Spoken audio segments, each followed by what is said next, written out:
You are listening to Alex Nanlohi Podcast, to know the Lord and to make Him known.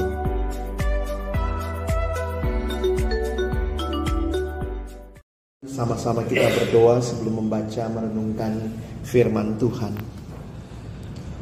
Kami akan membuka firman-Mu ya Tuhan, biarlah seperti pujian kami menyatakan firman-Mu itulah pelita bagi kaki kami, terang bagi jalan kami.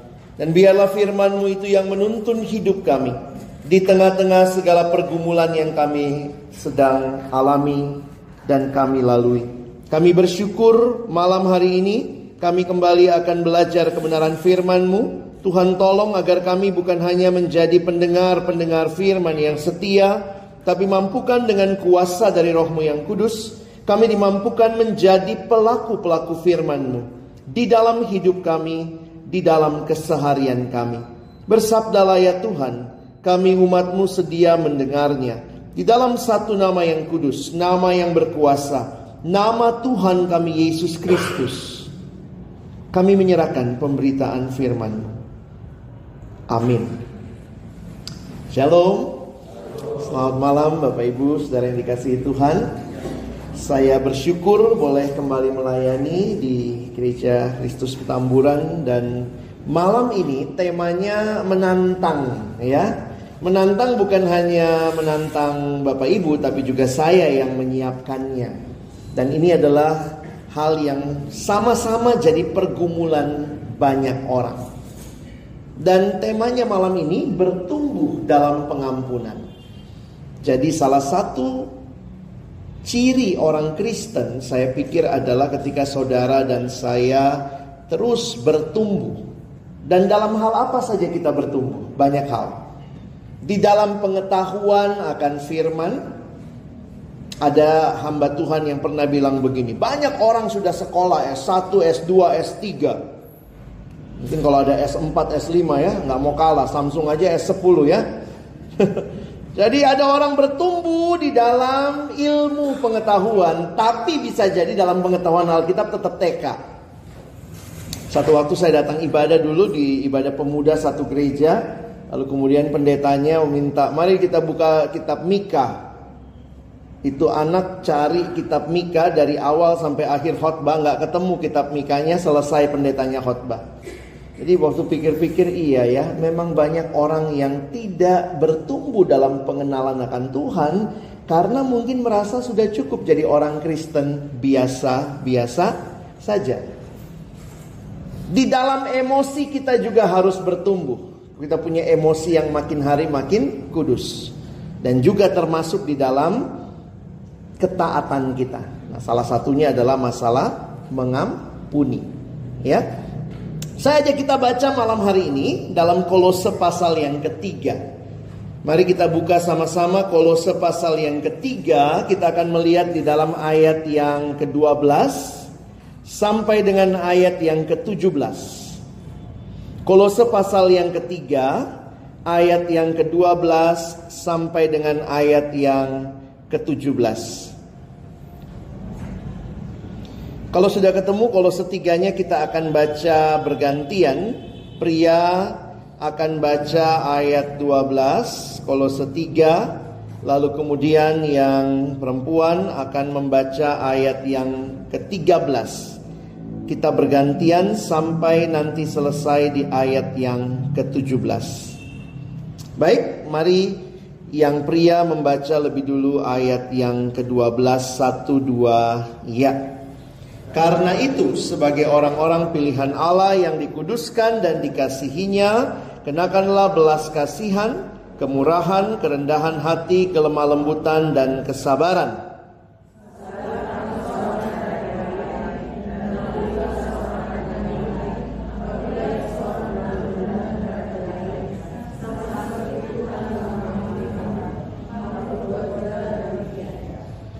Dan di atas semuanya itu kenakanlah kasih sebagai pengikat yang mempersatukan dan menyempurnakan.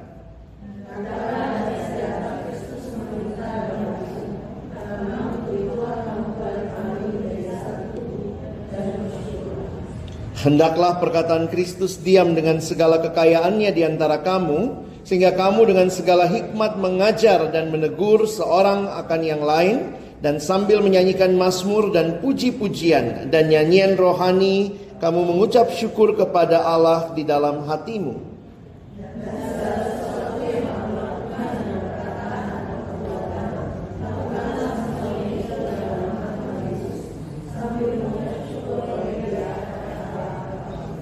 Perhatikan ayat 12-nya sebentar. Di bagian awal dikatakan dua kata pertama, karena itu. Karena apa? Lihat judulnya.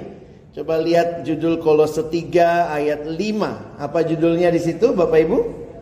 Manusia baru. Jadi Paulus bicara karena kamu manusia baru. Ini yang harusnya terjadi di dalam kehidupanmu.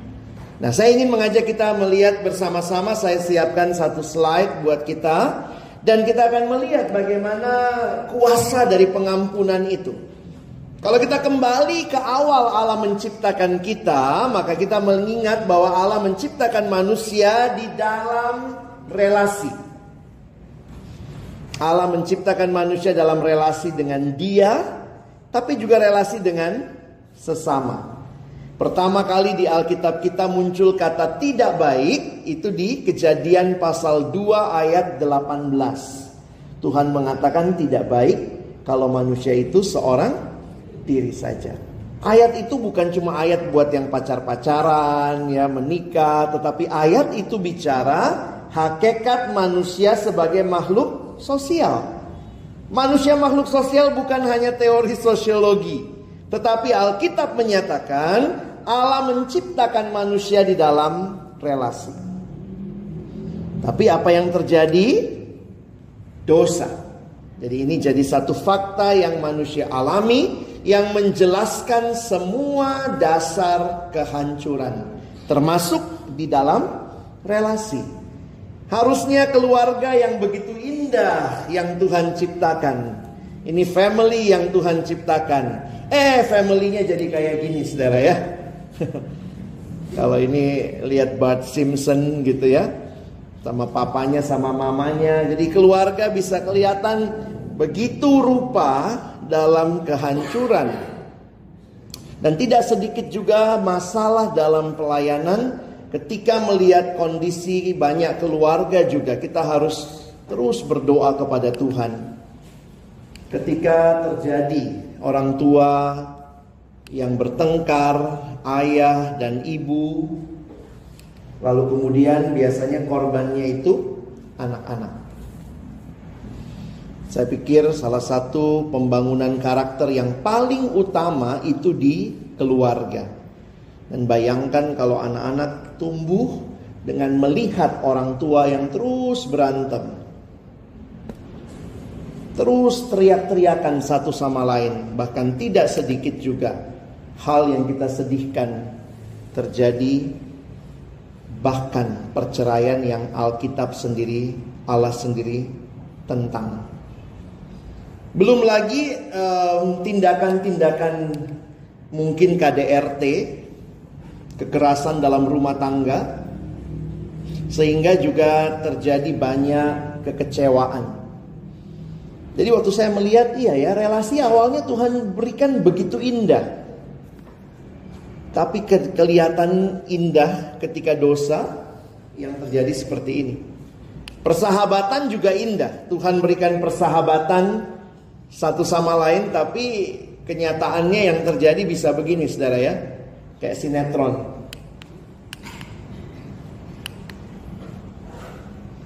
Bisa begitu rupa satu sama lain. Dan ini bahkan dari usia-usia remaja. Kalau lihat sekarang pun di sekolah banyak anak yang malas sekolah, takut sekolah karena bullying, karena hal-hal yang begitu real ada di sekitarnya. Dan inilah yang membuat kita melihat pentingnya tema ini. Bagaimana Tuhan bicara kepada kita yang sudah mengalami hidup di dalam Dia sebagai manusia baru. Itulah yang kita baca tadi dalam Kolose pasal 3 ayat 12 sampai ayat 17. Kalau Bapak Ibu perhatikan, Mulai dari ayat yang kelima, menarik sekali di dalam Kolose 3 ayat 5 tadi ada kata yang dipakai oleh Paulus. Dia pakai istilah matikanlah. Ada hal-hal yang harus dimatikan dalam hidup yang lama. Karena kita sudah masuk dalam hidup yang baru. Apa saja? Nanti Bapak Ibu bisa lihat ya. Berhenti melakukan hal-hal yang tidak sesuai karena mendatangkan murka Allah. Karena kamu telah menanggalkan manusia lama serta kelakuannya. Dan telah mengenakan manusia baru yang terus-menerus dibaharui. Nah ini pertumbuhannya di situ. Manusia baru bukan kemudian otomatis bisa semuanya, tetapi mengalami pembaharuan terus-menerus untuk memperoleh pengetahuan yang benar menurut gambar haliknya. Nah, apa yang harus dimatikan? Nah ini nih, segala sesuatu keinginan duniawi dalam dirimu, segala hawa nafsu, kebiasaan manusia lama. Lalu cirinya manusia baru itu seperti apa? Nah saya kasih dulu gambaran besarnya. Nanti saya fokus sebenarnya sama ayat 13 ya. Ciri manusia baru adalah mengenakan manusia baru yang terus-menerus diperbaharui tadi. Dan tidak ada lagi perbedaan antara manusia ciptaan Allah. Jadi tidak memandang. Kadang-kadang dalam realita relasi ada yang memandang orang lebih tinggi karena kedudukannya, lebih rendah mungkin karena pekerjaannya dan seterusnya. Dan hidup berpusatkan Kristus. Ini yang harusnya dibuang. Kalau kita jadi manusia baru, harusnya ini yang muncul di dalam hidup kita. Perhatikan yang dikenakan. Ada identitas baru sebagai orang-orang pilihan Allah yang dikasihi. Nah, kenakanlah belas kasihan, kemurahan, kerendahan hati, kelemah lembutan, dan kesabaran. Nah, masuk ke ayat yang berikutnya, ayat 13. Saya pikir ini yang saya mau ajak kita perhatikan. Ciri manusia baru juga bertumbuh di dalam kesabaran seorang terhadap yang lain. Ayat 13 dikatakan, ampunilah seorang akan yang lain apabila yang seorang menaruh dendam terhadap yang lain, sama seperti Tuhan telah mengampuni kamu, kamu perbuat jugalah demikian. Bapak Ibu perhatikan sebentar, saya sengaja membuat lebih tebal. Sabarlah, saling mengampuni. Nanti ayat 14, kenakanlah kasih. Nanti ayat 15, damai sejahtera, bersyukurlah. Ayat 16, perkataan Kristus, diam dengan segala kekayaannya di antara kamu. Dan nanti ayat yang ke-17, melakukan segala sesuatu di dalam nama Tuhan Yesus. Makin saya pelajari hal-hal ini, saya makin sadar ini adalah karya Roh Kudus dalam hidup kita. Kenapa kita sebut buah roh? Kasih, sukacita, damai sejahtera. Kita sebut buah roh karena itu bukan buah yang lahir dari hidup kita semata-mata. Ketika kita terima Yesus dalam hidup kita, berarti kita terima Roh Kudus dalam hidup kita. Maka ada Roh Kudus diam di dalam kita dan kita dimampukan melakukan semua ini. Makanya itu bukan buahmu, tapi buahnya Roh Kudus. Saya ini pemarah. Kalau saya bisa begitu mengasihi, pasti bukan karakter dasar saya. Itu semata-mata karya Roh Kudus. Makanya disebut buah dari Roh Kudus. Nah, ini yang saya ajak kita perhatikan. Waktu bicara pengampunan, mengampuni, itu pun hanya mungkin kalau Bapak Ibu Saudara dan saya mengalami karya Roh Kudus. Karena apa? Kita ini manusia di dalam dosa yang maunya membalas dendam. Kalau kita bisa mengampuni, itu pasti karya Roh Kudus dalam hidup kita. Karena itu bertumbuh di dalam pengampunan, saya pikir adalah kita pun makin mengalami kuasa dan karya Roh Kudus membaharui hidup kita. Barulah kita bisa taat. Jadi bicara soal forgiveness ini satu hal yang unik sekali. Karena ada kalimat yang saya baca dalam satu buku, dia mengatakan bahwa membalas dendam itu manusiawi. Tapi kalau orang bisa mengampuni, itu pasti ilahi. Revenge is human, but to forgive is divine. Mengampuni itu hanya mungkin karena karya Roh Kudus dalam hidup kita. Makanya kalau Bapak Ibu perhatikan di bagian atasnya, Paulus kasih dulu tuh apa yang terjadi. Di dalam manusia baru kamu terus menerus dibaharui. Baru dia masuk nih ayat ini ya. Saya fokus sekarang ke ayat 13. Bapak Ibu perhatikan, lihat ini kalimat atau kata awalnya adalah kata perintah. Jadi ampunilah seorang akan yang lain. Ini adalah perintah Allah buat kita. Ini bukan suggestion, bukan saran. Embok ya mengampuni kalau bisa. Bukan. Alkitab meminta kita, memerintahkan kita, semua orang yang dibaharui terus menerus oleh karya Roh Kudus dalam hidupmu, ampunilah seorang akan yang lain. Nah, mari kita coba lihat sama-sama ya. Saya siapkan beberapa pembahasan di sini. Mengampuni, menurut satu kalimat lagi, dia katakan merupakan salah satu kualitas orang Kristen yang paling penting. Waktu saya renungkan ini, ya benar juga ya. Kalau berbuat baik, agama lain juga berbuat baik. Tapi mengampuni, makanya biasanya kita suka kagum tuh kalau lihat, kok ada yang bisa mengampuni juga gitu ya. Karena sebenarnya ini khas Kristen. Dan ini nyata dari teladan Kristus sendiri. Kalau kita lihat kata dasarnya di Perjanjian Lama, itu dipakai istilah salah, ya walaupun istilahnya salah tapi itu artinya mengampuni atau memaafkan. Di dalam Perjanjian Baru, bahasa Yunaninya pakai kata charisomai, yang berarti bermurah hati, memberi secara sukarela, dan juga mengampuni. Jadi ini adalah bukan hanya di Perjanjian Baru, Bapak Ibu, tapi sejak Perjanjian Lama juga kata ini menjadi kata yang penting buat kita. Nah, sekarang perhatikan, saya menggarisbawahi yang kedua.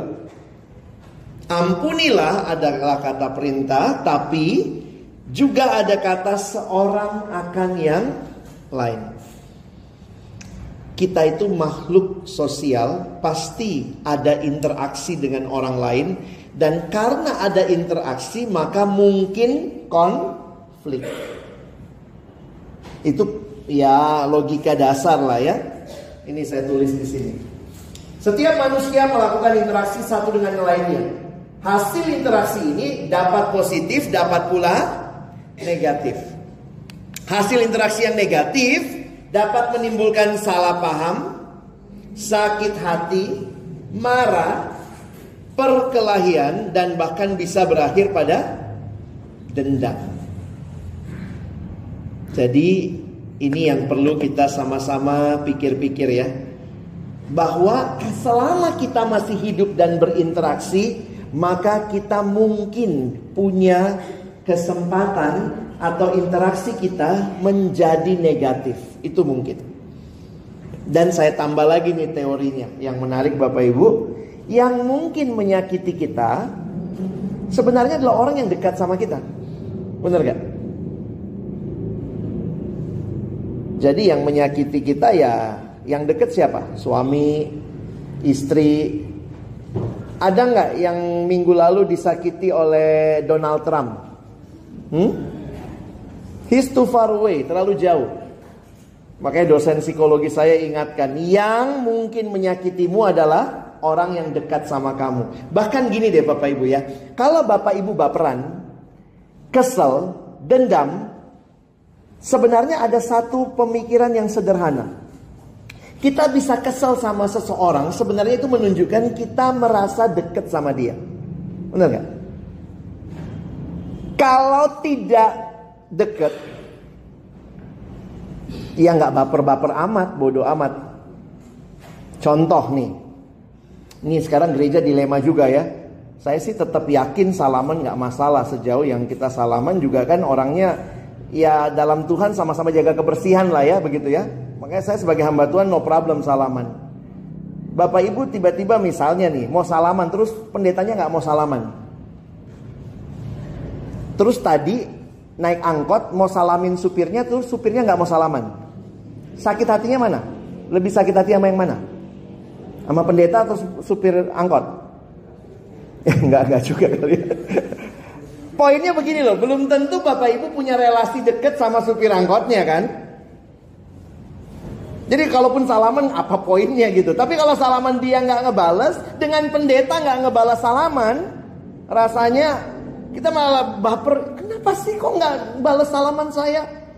Coba Bapak Ibu keluar salam-salaman gitu, belum tentu semua orang mau nyalam.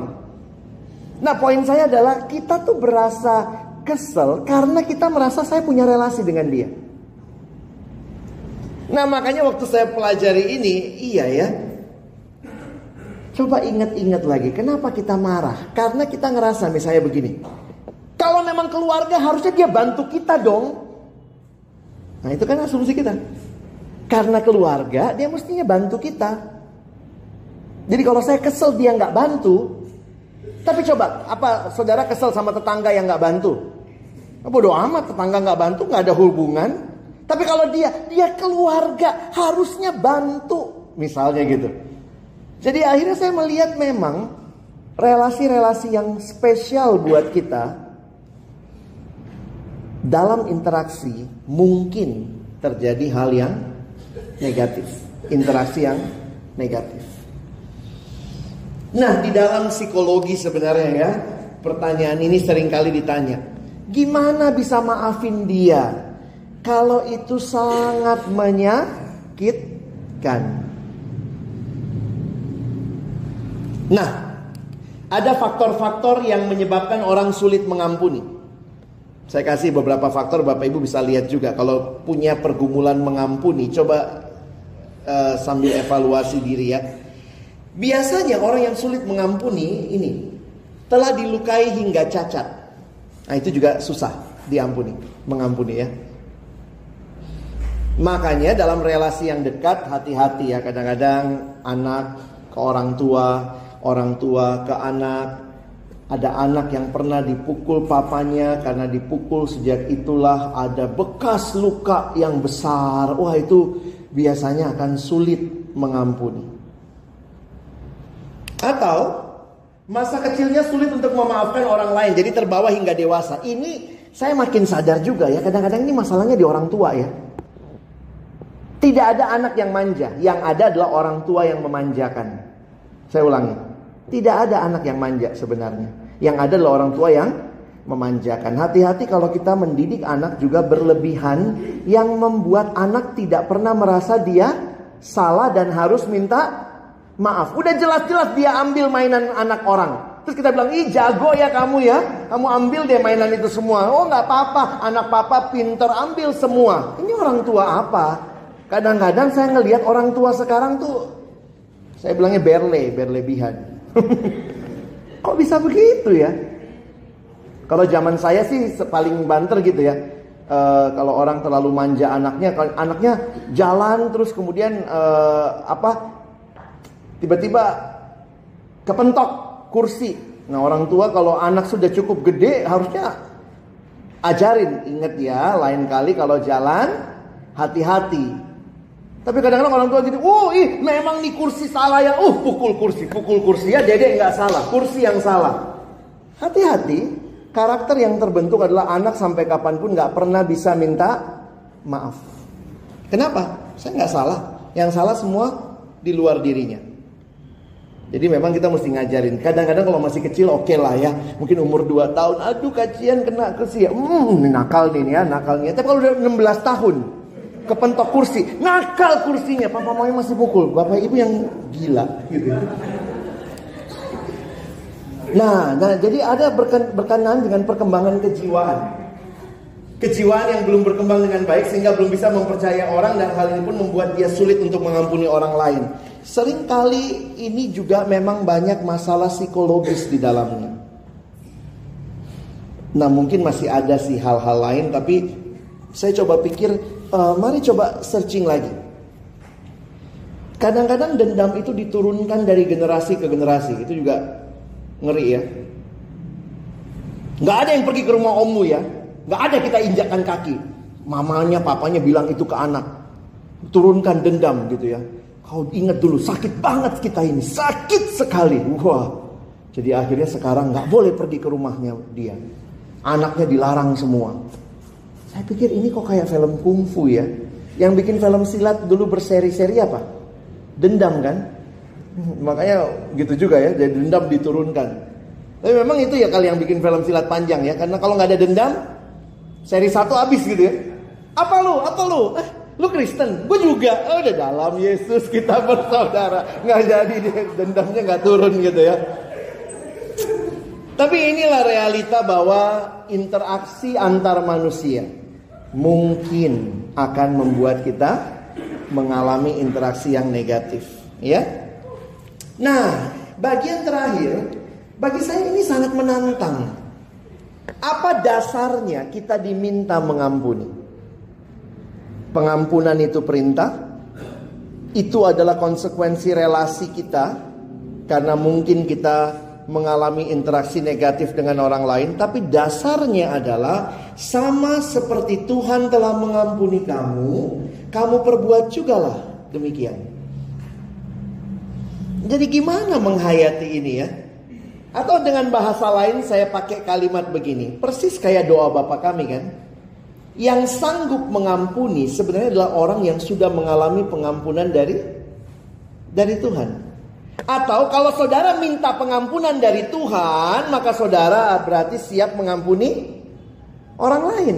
Jangan cuma mau, kalau kita doa Bapa kami gitu ya, ampunilah kami akan kesalahan kami. Wow, sampai situ enak banget tuh. Seperti lewatlah, nggak usahlah bagian itu. Seperti kami juga mengampuni orang yang bersalah kepada kami. Banyak orang ke gereja merasa dirinya sama Tuhan beres, tapi relasi dengan sesama nggak beres. Sebenarnya saudara tidak ngalamin hal yang beres itu. Tuhan berkata, aku menjauhkan dosamu sejauh timur dari barat. Aku membuang dosa-dosamu jauh ke dalam tubir laut. Kematiannya di kayu salib mengingatkan kita bahwa dia mengampuni kita. Saudara, kadang gak gampang ya. Kita itu sangat egois, pengennya kita dapat apa yang kita mau. Sehingga bicara forgiveness, kenapa kita forgive? Because Jesus already forgave us. Petrus pernah bertanya, Tuhan sampai berapa kali aku harus mengampuni? 70 kali? 7 kali.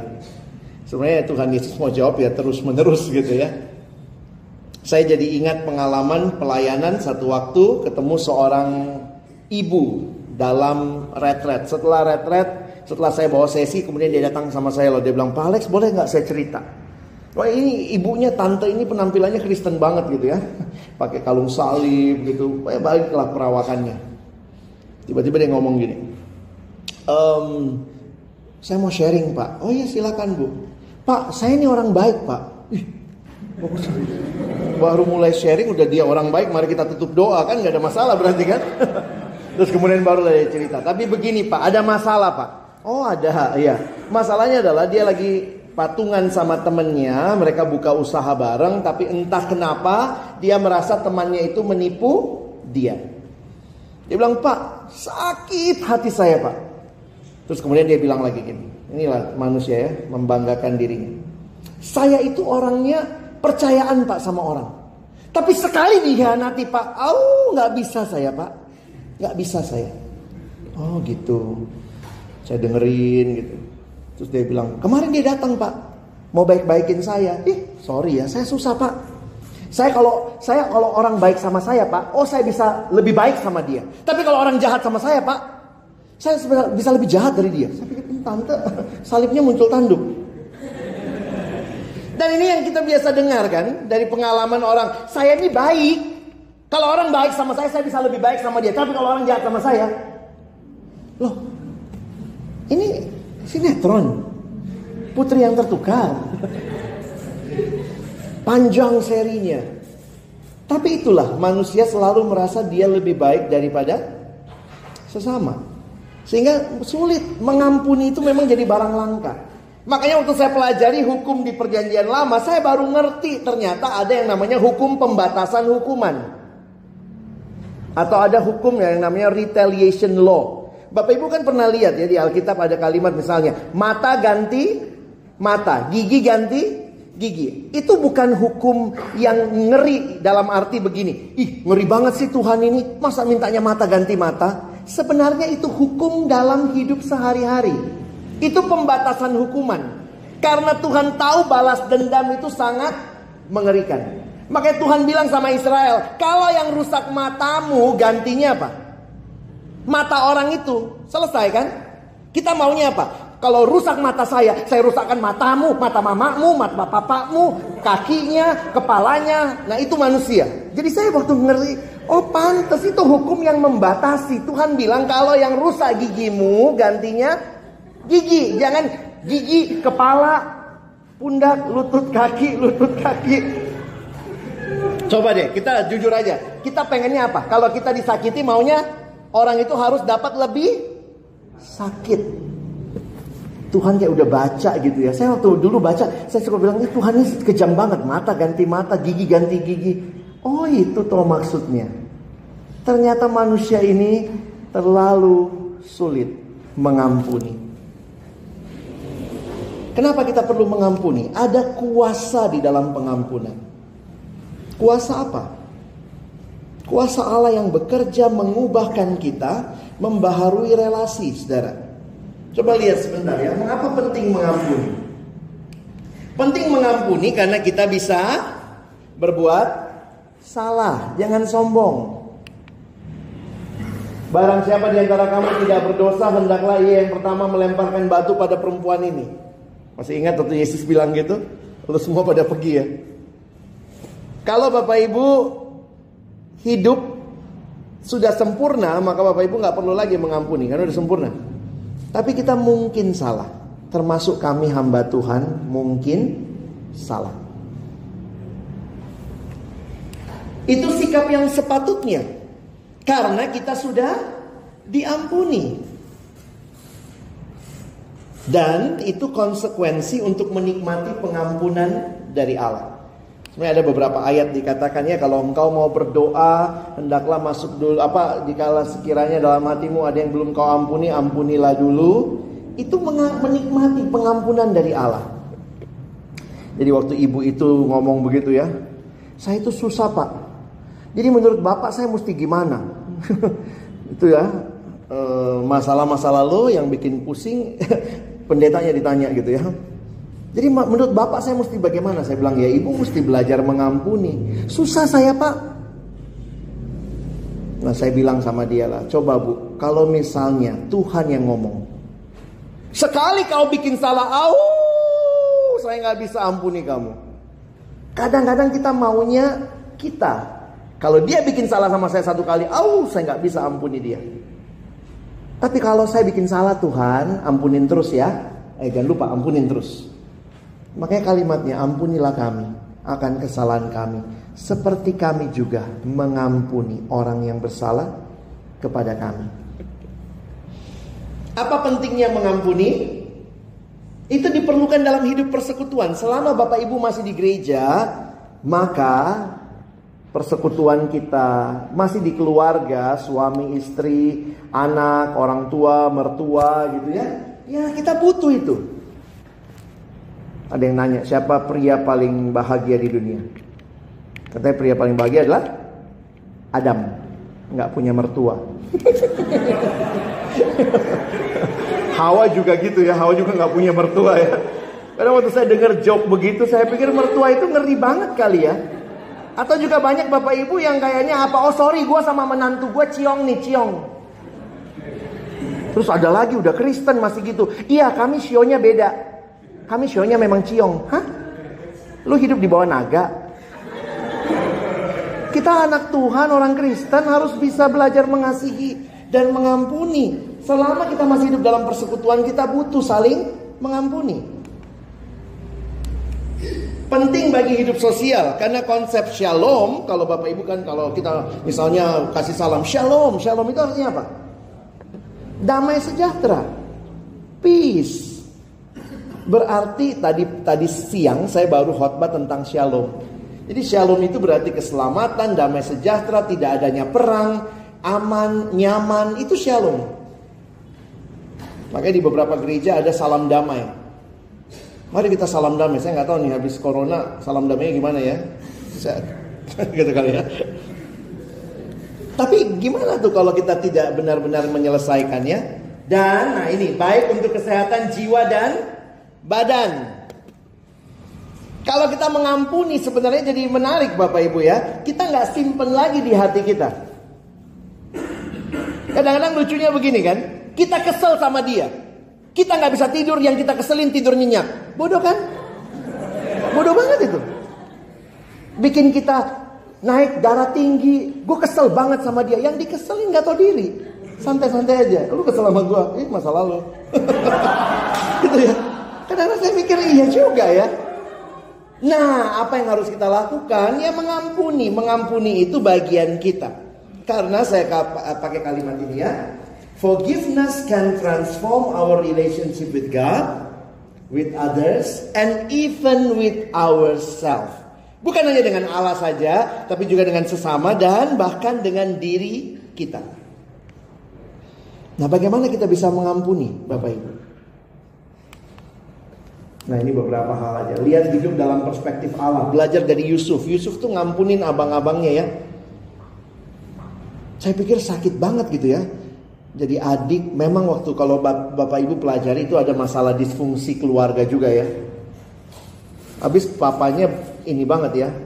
Manjain Yusuf, dikasih jubah maha indah segala macam. Jadi abang-abangnya jealous. Yusuf disuruh mata-matain abang-abangnya yang jahat. Jadi dari jauh mereka lihat, bunuh. Dibuang ke dalam sumur, dijual. Ada Bapak Ibu yang pernah jual adik? Adiknya sendiri? Belum ya? Tapi ada juga yang bilang, saya memang gak pernah dijual Pak. Tapi dia tipu saya luar biasa. Jadi ngeri memang. Tapi Yusuf belajar mengampuni. Relasi kasih lebih penting dari rasa ego. Ingat perumpamaan anak yang hilang. Pulanglah ke rumah. Datang kepada Tuhan. Perbaharui relasi itu. Miliki kemurahan hati Allah, hati Bapa. Sorry, ayat-ayatnya ini banyak, gak bisa saya bahas semua. Dan miliki kesadaran akan kasih Kristus. Dan ini yang harusnya saudara dan saya pelajari dalam hidup. Tuhan, saya mau makin mirip dengan Engkau. Mirip Yesus tuh kayak apa? Ayo Bapak Ibu, mirip Yesus kayak apa? Panjangin jenggot. Gimana ibu-ibu? Tante-tante, jenggotan. Kenapa gitu mirip Yesus? Enggak lah. Mirip Yesus kayak apa? Dalam karakternya. Saya kemarin khotbah di lansia. Saya bilang tuh, opa oma jangan-jangan tambah tua tambah ngeselin. Banyak yang kayak gitu tuh, gak makin mirip Yesus. Di rumah marah-marah.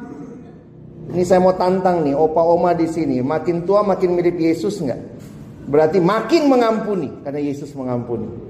Aduh, menantu saya nih. Tapi saya mengampuni. Nah, itu mirip Yesus. Bukan, nanti gue taruh racun lo ya kalau tidur ya. Itu sinetron, itu mirip sinetron. Bapak Ibu boleh pilih. Mau mirip siapa? Makin tua harusnya kita makin jadi berkat buat anak, cucu. Ada yang bilang, tapi Pak, anak saya nggak baik sama saya. Oh gitu. Itu kesempatan opa oma doain anaknya. Jangan marah, anak udah dibesarin, gak tahu diri, saya kecilin lagi kau. Kalau ada anak yang ngeselin, tidak tahu diri, maka Bapak Ibu bertelut, Tuhan ubah anak saya. Minta kepada Tuhan, jangan jadi hakim, marah. Ini gue gak bisa marahin bapaknya, gue marahin anaknya. Cucu sendiri dimarahin. Atau kadang gak bisa cucu, ya udah pembantu. Oh, ada tuh oma-oma yang gak pas sama pembantu. Semua pembantu salah. Tapi saya pikir iya ya, harusnya kita belajar. Belajar seperti Tuhan yang makin hari hati kita makin mau mengampuni, makin mau mengasihi. Bagaimana mulai mengampuni? Ini tips aja ya. Salah satu cara terbaik untuk mengampuni yaitu mulai dengan mendoakan dan mengasihi orang yang menyakiti kita. Ini tipsnya sederhana. Dari siapa? Dari Tuhan Yesus. Tuhan Yesus bilang apa? Kasihilah musuhmu. Aduh, Tuhan susah. Ada kalimat berikutnya. Dan berdoalah untuk mereka yang menganiaya kamu. Sejak saya mengerti ayat itu, saya pikir makin saya benci. Sebenarnya Tuhan tolong saya mulai mengasihi dalam doa. Kadang-kadang memang gak bisa langsung. Kita datang ketemu, saya udah ampuni kamu. Gak bisa. Tapi kita bisa mulai dengan Tuhan. Saya membawa nama Dia setiap hari di dalam doa-doa saya. Sampai waktunya Tuhan, saya yakin Tuhan menolong Bapak Ibu Saudara belajar mengampuni. Ada satu teman yang disakiti di masa kecilnya, disakiti oleh ternyata pamannya sendiri. Paman yang tinggal di rumah, anak yang masih kecil, ternyata anak ini mengalami pelecehan seksual. Anak laki-laki dilecehkan oleh pamannya sendiri. Dalam pertumbuhan dia bergumul sekali, karena dia melihat waktu dia sadar, jadi waktu keluarga ketahuan itu sudah terjadi 1,5 tahun tanpa ketahuan. Begitu ketahuan, akhirnya omnya diusir dari rumah. Tapi karena keluarga, jadi ya kalau tahun baru masih datang. Karena sesudah itu ya kayak dilupakan. Nah, teman saya ini dia cerita, setiap kali lihat omnya datang tahun baru tuh dia marahnya luar biasa. Orang ini yang hancurkan masa kecil saya. Tapi kemudian dalam anugerah Tuhan dia mulai belajar mendoakan. Dan sampai satu waktu dia bilang, Kak, Tuhan ubah hati saya. Sekarang saya lihat dia, saya tidak lagi lihat dengan kemarahan. Karena saya gak bisa mengubah masa lalu yang dia sudah lakukan. Sekarang saya lihat dia dengan belas kasihan. Karena ternyata omnya itu keluarganya gak benar, anak-anaknya gak benar. Dia bilang, saya kok jadi sedih ya lihat hidup dia. Sekarang dia mulai bisa memaafkan, mengampuni. Prosesnya berapa lama? Belasan tahun. Gak mudah. Karena dia ngalamin sendiri. Satu pagi teman saya telepon, Lex, doain, gue lagi sedih banget. Kenapa? Mama meninggal tadi malam. Oh iya, meninggalnya di mana? Di rumah. Apa yang terjadi? Mama dibunuh. Mamanya dibunuh di garasi. Dan kemudian beberapa hari kemudian terungkaplah yang membunuh adalah omnya sendiri. Mungkin mamanya di rumah, datanglah omnya mau pinjam duit. Biasa mamanya cuma sendiri di rumah, omnya datang mau pinjam duit. Mungkin mamanya ngomong kasar, marah, gak mau ngasih duit. Dalam perjalanan mau keluar, mamanya mau bukain garasi, omnya mau keluar dari garasi, dari belakang omnya tusuk mamanya. Dan teman saya, mamanya meninggal di garasi kehabisan darah karena omnya lari. Wah, itu gimana mengampuni ya? Dia bilang waktu dia datang sidang, dia bilang itu om gue sendiri. Gue sedih banget. Tapi butuh waktu yang lama. Nah, karena masih keluarga, jadi waktu misalnya acara penghiburan, acara apa begitu ya.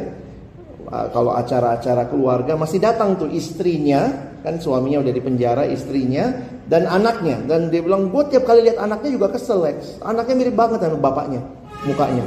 Gue kesel banget gitu. Dan itu butuh proses yang panjang. Jadi jujur, saya kalau mengalami atau ketemu dengan orang yang cerita saya susah mengampuni, saya biasanya tanya dulu. Karena ada hal-hal yang mungkin begitu sulit, sehingga kalau menimbulkan trauma, bahkan mungkin saudara butuh pertolongan dari orang-orang yang profesional, konselor, jadi psikiater atau psikolog yang bisa menolong juga pemulihan dari masa lalu. Tapi memang sangat ngeri kalau kita hidup dengan luka, sulit mengampuni. Dan cara terakhir yang saya lihat juga adalah ini tema kita malam ini juga ya. Growing, terus bertumbuh, itu juga harusnya menolong kita makin serupa Kristus, makin belajar tahu apa yang ditinggalkan dan apa yang harus kita kenakan. Nah, jadi saya harap ini yang Bapak Ibu Saudara coba renungkan malam ini dan minta Tuhan tolong firman Tuhan biarlah menjadi dasar bagi kita untuk terus hidup di dalam pengampunan. Saya tutup dengan membedakan apa bedanya pengampunan sama rekonsiliasi. Saya kasih sedikit wawasannya ya. Jadi pengampunan itu adalah perintah Allah di Alkitab. Kenapa? Karena pengampunan itu bergantung kepada kita. Ingat ya, pengampunan itu bergantung kepada kita. Sementara rekonsiliasi itu harus dari dua belah pihak. Nah, di dalam Alkitab ternyata yang perintah itu cuma mengampuni. Karena itu bergantung pada kita. Sementara rekonsiliasi, kalau saya ingat ayatnya mengatakan sedapat mungkin kalau hal itu bergantung kepadamu, hiduplah dalam perdamaian dengan semua orang. Poinnya adalah bagian rekonsiliasi itu harus dua pihak. Jadi kalau misalnya nih, contoh aja ya, ada orang yang nyakitin Bapak Ibu, nyakitin terus, dia nyakitin tanpa dia sadar, kata-katanya, perlakuannya dia nyakitin. Bagian kita apa? Ampuni. Kalau dia sadar, dia minta maaf, baru terjadi rekonsiliasi. Tapi seringkali yang nyakitin gak sadar-sadar. Nah, selama dia gak sadar-sadar, bagian kita apa? Ngampunin. Jangan diingat-ingat, jangan dipendam. Gimana supaya dia sadar? Itu urusan Tuhan sama dia, doalah. Yang jelas Tuhan bisa pakai orang lain untuk menghajar dia, menegur dia. Tapi bagian Bapak Ibu, yang Bapak Ibu bisa kontrol bukan orang lain. Yang bisa kita kontrol adalah diri kita sendiri. Karena itu pengampunan hanya satu pihak. Rekonsiliasi harus dua pihak. Bisa terjadi pengampunan, tapi belum tentu rekonsiliasi. Saya kasih contoh. Ada satu anak yang pernah saya dengar dia bersaksi. Anak ini ternyata lahirnya cacat. Selidik punya selidik, dia cacatnya karena mamanya pernah, dia gak punya papa, papanya gak ketahuan lah, lari papanya. Jadi mamanya itu hamil di luar nikah. Waktu itu takut sekali gimana caranya minum obat supaya anak ini gugur. Tuhan tolong tidak gugur anak itu. Tetap lahir normal, diminum tetap aja perutnya tambah gede gitu ya. Dan akhirnya lahirlah anak ini perempuan cacat. Dan waktu dia masa kecilnya, dia sedih sekali karena teman-temannya ngebully ya. Orang Indonesia tuh kalau lihat anak cacat juga masih dibully begitu ya. Jadi anak ini dibully. Jadi dia tumbuh sebagai remaja yang tidak pede. Dan dia gak tahu kenapa dia cacat. Sampai satu waktu tantenya, nah ini tante-tante ini juga ya. Tantenya waktu lagi marah sama dia, terus tantenya ngomong gini, memang lu dasar lu anak yang bikin sial, makanya dulu mama lu mau gugurin kamu. Di usia remaja dia dengarlah ternyata mamanya lah yang mau gugurin dia. Dan dia sangat benci mamanya. Mamanya terus berusaha dekat sama dia, mamanya berusaha minta maaf. Dia benci sekali sama mamanya sampai mamanya meninggal. Habis mamanya meninggal, anak ini bertumbuh terus. Lalu anak ini kenal Tuhan Yesus. Nah begitu dia kenal Tuhan Yesus, apa yang dia lakukan? Dia mengampuni mamanya. Walaupun mamanya sudah meninggal. Jadi hanya mungkin terjadi pengampunan. Bisa rekonsiliasi? Ya gak bisa lah, udah mati ya, udah meninggal ya. Makanya pengampunan bisa terjadi karena itu bergantung kepada satu pihak.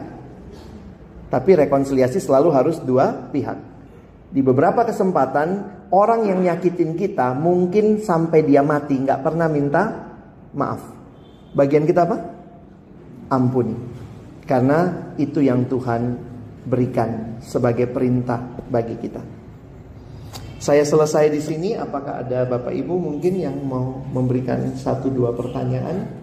Nanti bisa kita bahas. Silakan Bapak Ibu, masih diberikan kesempatan. Yang mungkin mau bertanya, yang mungkin mau sharing. Ya, Pak Sulit. Ini yang paling sulit ngerjainnya, Pak. Khotbahnya mah gampang. Dicatat ya, dibagiin PowerPoint-nya, ngelakuin yang susah. Katanya bukan cuma sulit, Pak. Bahasa Inggrisnya sulit. Saking susahnya. Oke, tapi mungkin ada yang mau sharing, silakan.